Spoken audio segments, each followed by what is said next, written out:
അസ്സലാമു അലൈക്കും വറഹ്മത്തുള്ളാഹ്. രണ്ട് കണ്ണുകളെ അല്ലാഹു തആല നരകത്തിലിടൂല. ഏത് കണ്ണുകളാണ്? ആരുടെ കണ്ണുകളാണ്? ഏതെങ്കിലും ഒരാളുടെ രണ്ട് കണ്ണുകളെയാണോ? അല്ലെങ്കിൽ കളർ അടിസ്ഥാനമാക്കിയിട്ട് ഏതെങ്കിലും പ്രത്യേക തരം കളറുള്ള കണ്ണുകളാണോ? എന്താണ് ആ പറഞ്ഞതിന്റെ അർത്ഥം? അത് പറയുന്നതിന് മുമ്പ് നമ്മൾ ഓരോ അവയവങ്ങളെ കൊണ്ടും തെറ്റുകൾ ചെയ്യാറുണ്ട്, അല്ലെ? തെറ്റുകൾ എന്ന് മാത്രമല്ല, വ്യഭിചാരം പോലെയുള്ള തെറ്റും അതിനേക്കാളും മുകളിലുള്ള തെറ്റും നമ്മൾ ചെയ്യാറുണ്ട്. ഇത് പറയുമ്പോൾ ചിലപ്പോൾ ചിന്തിക്കും, ഓരോ അവയവങ്ങളെ കൊണ്ടും എങ്ങനെയാണ് വ്യഭിചാരം ചെയ്യുക?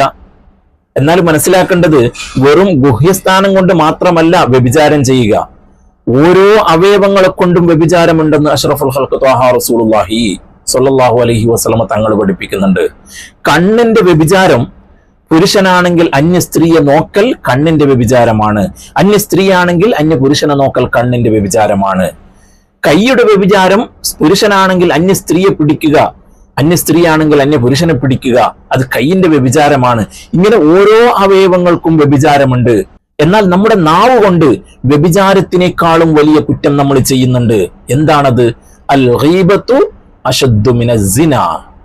ഗീബത്ത് പറയുക എന്നുള്ളത് വ്യഭിചാരത്തിനേക്കാളും വലിയ കുറ്റമാണ്. അപ്പോ ഗീബത്തിന്റെ അടുത്ത് വ്യഭിചാരം പോലെ ഒന്നുമല്ല. അപ്പൊ നോക്കേണ്ടത് വ്യഭിചാരത്തിന്റെ കുറ്റം കുറവാണെന്നല്ല, ഗീബത്തിന്റെ കുറ്റം എത്രയായിരിക്കും എന്നുള്ളതാണ്. ഞാൻ ആ വിഷയത്തിലേക്ക് പോവുകയല്ല. അങ്ങനെ നമ്മൾ ഓരോ അവയവങ്ങളെ കൊണ്ടും തെറ്റുകൾ ചെയ്യുമ്പോൾ രണ്ട് തരം കണ്ണുള്ള ആളുകൾ രക്ഷപ്പെടും എന്നാണ് പറയുന്നത്. ഏതാണ് ആ രണ്ട് തരം കണ്ണുകൾ?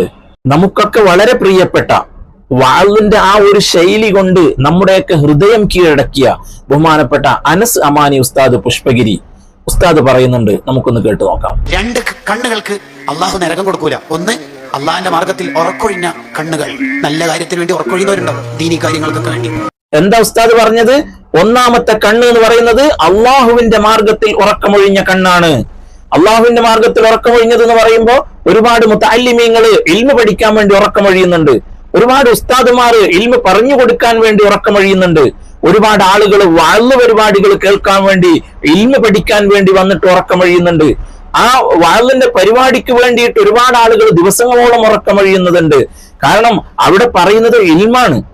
ഞാൻ പറഞ്ഞത് സ്റ്റേജ് കെട്ടിയിട്ട് ഉസ്താദുമാരെ ചീത്ത പറയുന്ന മജ്ലിസ് അല്ല, തങ്ങന്മാരെ കുറ്റപ്പെടുത്തുന്ന മജ്ലിസ് അല്ല, അള്ളാഹുവിന്റെ ദീന് പറഞ്ഞു കൊടുക്കുന്ന മജ്ലിസ്. ഹബീബായ റസൂലുള്ളാഹി സ്വല്ലല്ലാഹു അലൈഹി വസല്ലമ തങ്ങൾ പറഞ്ഞത് മജ്ലിസുൽ ഇൽമി റൗളത്തും മിൻ റിയാദിൽ ജന്ന. ഇൽമിന്റെ മജ്ലിസ് എന്ന് പറയുന്നത് സ്വർഗ്ഗത്തിൽ നിന്നുള്ള ഒരു തോപ്പാണ്. അത് ഉസ്താദുമാർ വെള്ളിയാഴ്ച പള്ളിയിൽ പറയുന്ന മജ്ലിസ് മാത്രമല്ല, മുതഅല്ലിമീങ്ങൾ പറയുന്ന മജ്ലിസ് മാത്രമല്ല, മദ്രസകളിൽ സംഘടിപ്പിക്കുന്ന സദസ്സ് മാത്രമല്ല. ഇൽമ് എവിടെ പറയുന്നുണ്ടോ ആ പറയുന്ന സ്ഥലങ്ങളൊക്കെ പുണ്യമുള്ളതാണ്.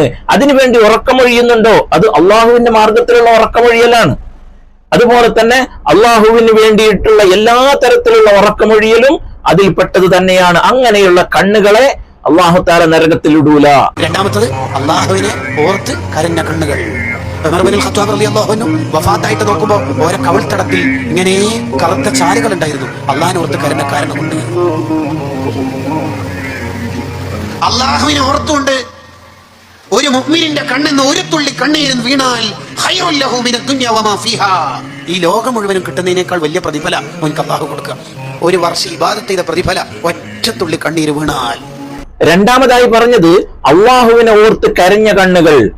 അള്ളാഹുവിനെ ഓർത്ത് കരഞ്ഞ കണ്ണുകൾ എന്ന് പറയുമ്പോൾ അത് പാതിരാത്രിയിൽ തന്നെ ആയിക്കൊള്ളണമെന്നില്ല, ഒറ്റക്കണ്ണ് ഇരുന്നിട്ട് കരഞ്ഞുകൊള്ളണമെന്നില്ല. എവിടെ നിന്നായാലും അള്ളാഹുവിനെ ഓർത്ത് കൊണ്ട് കരയണം. നാലാളുകൾ കാണട്ടെ എന്ന് പറഞ്ഞ് കരഞ്ഞാൽ ആ കരച്ചിൽ മാത്രമേ ഉണ്ടാവുള്ളൂ. അത് ദിക്റിന്റെ മജ്ലിസുകളിലായാലും എവിടെയായാലും അള്ളാഹുവിനെ ഓർമ്മിച്ചുകൊണ്ട് ഒരാൾ കരഞ്ഞാൽ അള്ളാഹു തആല ആ കണ്ണിനെ നരകത്തിലിടൂല. ഇനി ഒരു കാര്യവും കൂടി ഉസ്താദ് പറയുന്നുണ്ട്. നന്മ തിന്മ തൂക്കിയിട്ട് ഒരാളുടെ ഫൈൽഡ് ആണ് എന്ന് മെസ്സേജ് വന്നാൽ, അയാൾ പരാജയപ്പെട്ടവനാണ് എന്ന് മെസ്സേജ് വന്നാൽ, അയാളെ ചങ്ങലക്കിട്ട് നരകത്തിലേക്ക് കൊണ്ടുപോകാനിരിക്കുമ്പോൾ അയാളുടെ കണ്ണിന്റെ ഒരു രോമം എണീറ്റ് നിന്നിട്ട് അള്ളാഹിനോട് പറയും, എനിക്കൊരു കാര്യം പറയാനുണ്ട്. ഓർമ്മ, ഇയാൾ നിന്നെ ഓർത്തിട്ട് ഒരു ദിവസം കരഞ്ഞപ്പോൾ എന്റെ മുകളിലൂടെയാണ് ആ നനവ്, ചെറിയ നനവ് ഉണ്ടായത്. അത് ഞാൻ ഇയാൾക്ക് വേണ്ടി സാക്ഷി നിൽക്കുന്നു എന്ന് പറഞ്ഞിട്ട് നന്മയുടെ തട്ടിലേക്ക് ഈ രോമം ഒന്ന് ജമ്പ് ചെയ്യും, ചാടും, തുള്ളും. അതോടുകൂടി അയാൾ വിജയിക്കും. അങ്ങനത്തെ കണ്ണ് നമുക്ക് ഉണ്ടാവണം. അള്ളാഹുവിനെ ഓർത്ത് കരയണം. അത് ഒറ്റക്ക് കരയണം എന്നൊന്നും ഇതിനർത്ഥമില്ല കേട്ടോ. ഒറ്റക്ക് കഴിയണം എന്നൊന്നുമില്ല. അയാളെ മനസ്സിൽ അള്ളാഹ് മാത്രമേ ഉള്ളൂ എന്നാണ് അവിടെ ഹാലിഹൻ എന്ന് പറഞ്ഞത്. അത് ചിലപ്പോൾ ദിക്റൽക്കൊക്കെ പോയിട്ട് വരണല്ലോ തന്നെ. അയാളെ മനസ്സിൽ ആരെങ്കിലും കാണണമെന്നോ, ലൈറ്റ് ഇടുമ്പോഴേക്ക് എല്ലാവരും കഴിയുമ്പോൾ ഞാൻ ടവലോട് തോർത്തിട്ടെങ്കിൽ മോശമല്ലേ എന്നൊന്നും ചിന്തയില്ല. ഹാലിഹൻ എന്ന് പറഞ്ഞാൽ അയാളുടെ മനസ്സിൽ അള്ളാഹു മാത്രം.